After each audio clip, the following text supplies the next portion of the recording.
Welcome to Real Bass Lessons. I thought today we'd do some Motown Fills.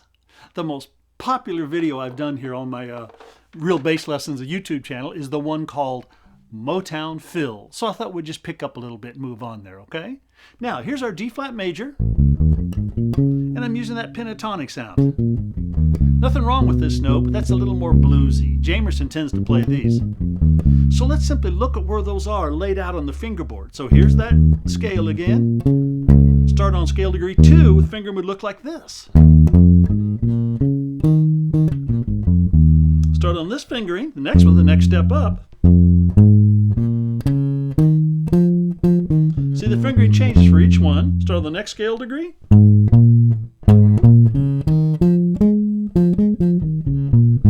This one.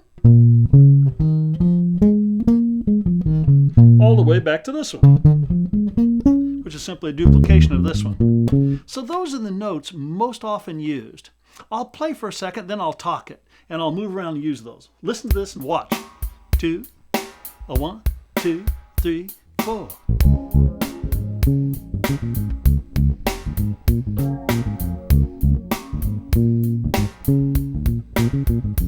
Watch this.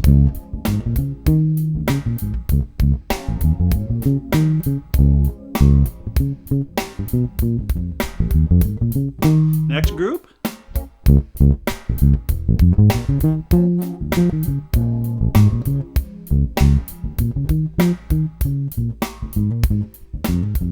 Good, the next group would be up here.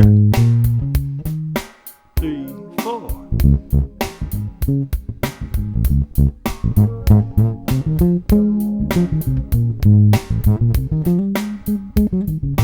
Just playing the wrong note, but that's all right. You got the idea.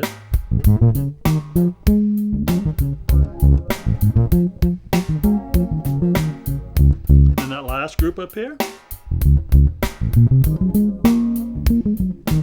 Sorry, a couple wrong notes again. There it is.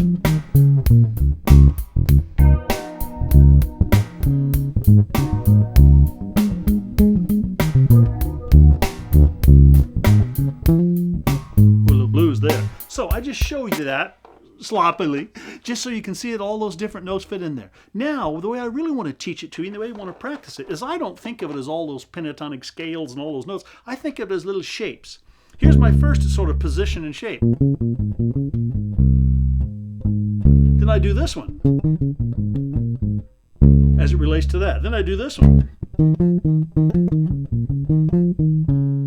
You notice I'm not doing that same shape there. I'm not getting that note. I'm using this. Then I do this, think of this position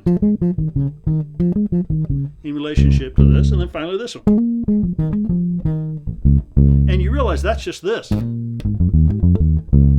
octave way, right? So I think of my little positions of what notes I have in those.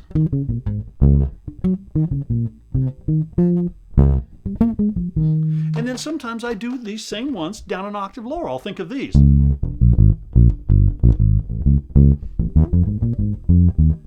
So let me try to talk it as I play it. I apologize, I stumble sometimes, and give you some just, sort of ideas there to work on.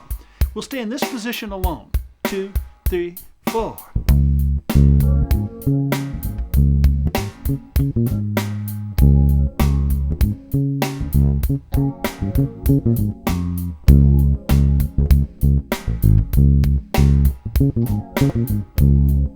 Got the idea?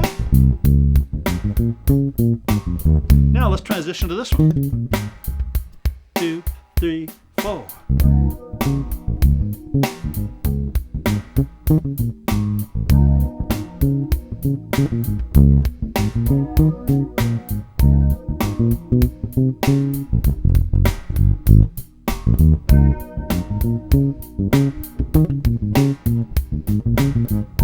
Good, now let's transition to these,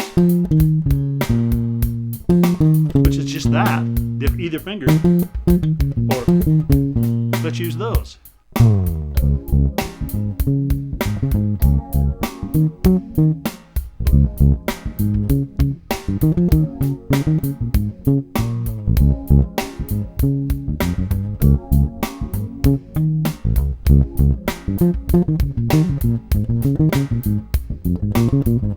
Oh, did you see that? I put all three of them together.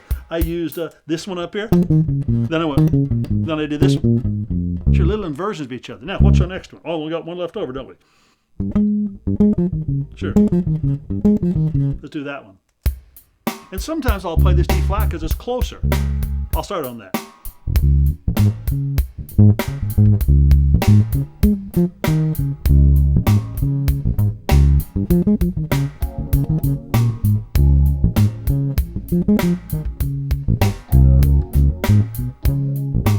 Let me do it from down here so you can see that movement if I want to go up there.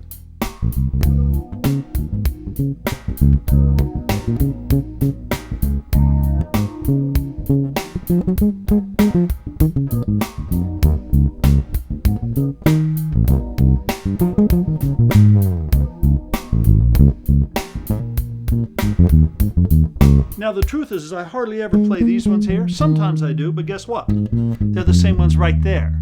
So let me play these with this octave lower.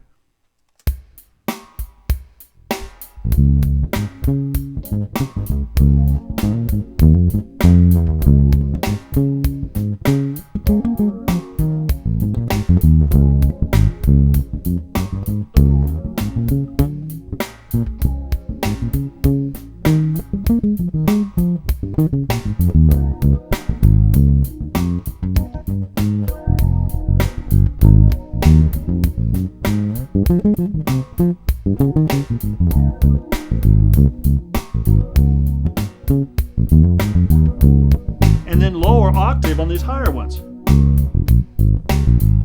See, that's just right. 3, 4.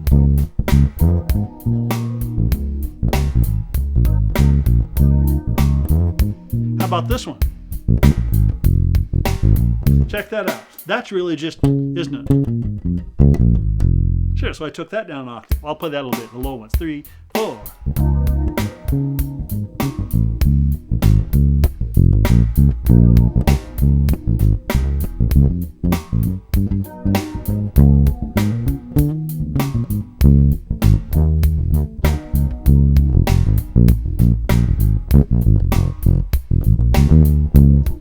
You getting the idea? That's fun stuff, really fun stuff. So you basically just need to learn where those little shapes are. I'll repeat these.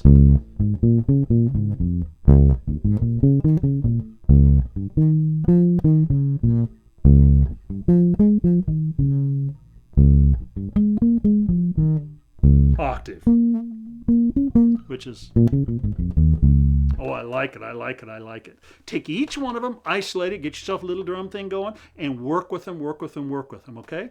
Now I'll just sort of play out a little bit, I'll jam a little bit here, and I'll make the phrasing sound better. I would never play that many fills at once, okay? I'll play a little bit, then do some fills, because the trick is once you learn some fills, well, don't fill everything up. The people in the band won't like you. Leave some space. I'll try to make it sound a little more realistic here. Here we go.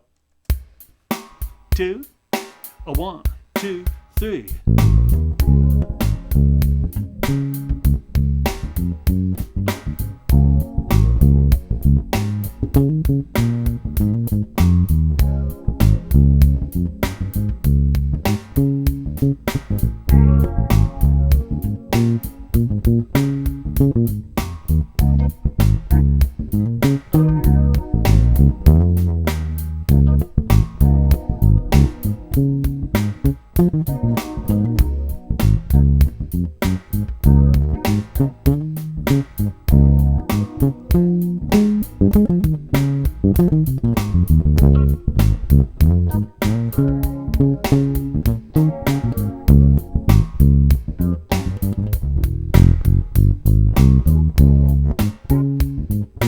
Let me do that again.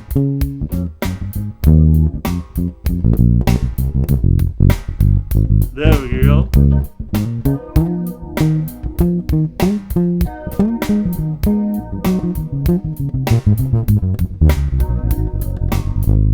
Yeah, I better stop while I'm ahead, huh?